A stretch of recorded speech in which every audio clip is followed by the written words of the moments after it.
জুলাই আন্দোলনের বিলেন হাসনাত সাদিক। দর্শক, আজকে আপনাদের সাথে নতুন একটা গোপন বিষয় শেয়ার করি। 2024-এর 19 জুলাই যখন কারফিউ দেওয়া হয়, তখন সারা দেশে 5 জন লোক একত্রে হাঁটা নিষিদ্ধ, 2 জন লোক একত্রে জড়ো হওয়া নিষিদ্ধ। সেই সময় এই হাসনাত, সার্জিস, হাসিব কীভাবে কারফিউর মধ্যে এই ঢাকা শহরে চলাফেরা করছে আমার প্রশ্ন। আপনি বলতে পারেন আমি কিভাবে সেই সময় চলাফেরা করছি। আমি তখন একটি জাতীয় পত্রিকায় সাংবাদিকতা করতাম, দৈনিক আমার সংবাদে। সেই সুবাদে আমি আমার সাংবাদিক কার্ড ছিল, প্রেস কার্ড ছিল, এবং আমার ডিএমপি পাস, কারফিউ পাস ছিল। ডিএমপি কর্তৃক ইস্যু করা কারফিউ পাস। আমার প্রশ্ন, সেই সময় এই মিন্টুর এরকম গুরুত্বপূর্ণ জায়গায় হাসনাত, সার্জিস, হাসিব এখানে এসেছিল। তারা কারফিউ পাস ছাড়া তারা সেদিন কীভাবে এসেছিল? তারা তো অপরিচিত কেউ না। তখন পুলিশ তাদেরকে খুঁজতেছিল। পুলিশ যাদেরকে খুঁজছে তারা কীভাবে পুলিশের সামনে দিয়ে কারফিউর সময় ঢাকা শহরে চলাফেরা করছে। যাই হোক, যখন হাসনাত এবং সার্জিস, হাসিব 8 দফা দেয়, তখন আমরা কী করছিলাম? তখন আমি নাহিদুল্লাহ সংবাদ সম্মেলন করছিলাম।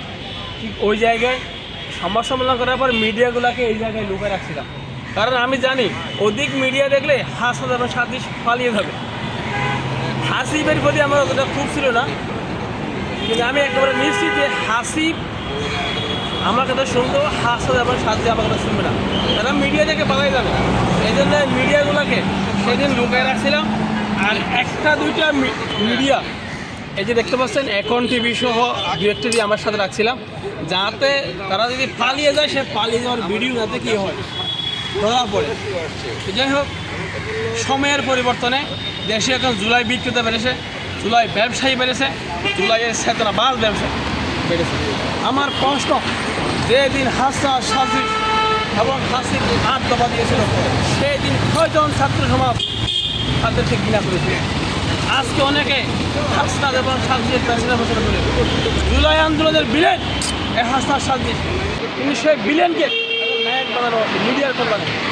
দেশের একটি বড় গোষ্ঠী, দেশের একটি ইন্টারনেট প্রশিক্ষিত গোষ্ঠী, আজকে তাদের গোষ্ঠীর মাধ্যমে, ফেসবুকের মাধ্যমে হাসনাত এবং সার্জিসকে হিরো বানানো হচ্ছে, অথচ তারা জুলাই আন্দোলনের বিলেন মানে বিলেন। 90-এর গণঅভ্যুত্থানের সময় গোলাম ফারুক এবং সানাউল হক নিরুদ যে পরিণতি হয়েছিল বাংলাদেশের মাটিতে, হাসনাত এবং সার্জিসের সে একই পরিণতি হওয়ার কথা ছিল। কিন্তু দুর্ভাগ্য, তারা আজকে জুলাইকে ব্র্যান্ডিং করে, তারা আজকে জুলাইয়ের নায়ক বনে গেছে। সময় বলে দিবে, ইতিহাস বলে দিবে হাসনাত, সার্জিস এবং হাসিব জুলাই বিপ্লবের নায়ক নাকি খলনায়ক।